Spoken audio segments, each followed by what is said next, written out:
खबर शामिल करते ही बाग आज़ाद कश्मीर से, जहां गुज्जर कोहाला की बड़ी कार्रवाई से थाना देर कोट सरदार तारिक ने डॉक्टर फैसल को 10 बोतल शराब समेत गिरफ्तार कर लिया।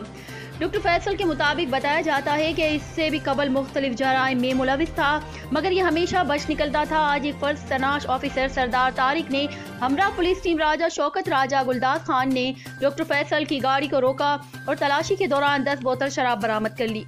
मीडिया से गुफ्तगू करते हुए सरदार तारिक ने कहा कि ये बंदा शराब खुद पीता है या किसी के लिए लेकर जाता है, इसकी तह तक जाना बहुत जरूरी है।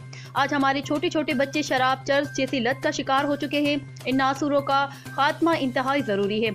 इस मौसूफ का ताल्लुक लाहौर से है और इत्तलात के मुताबिक गरबी बाग में किसी जगह पर इसने मेडिकल स्टोर खोल रखा है। अमीना चौधरी, फास्ट न्यूज, बाग आज़ाद कश्मीर।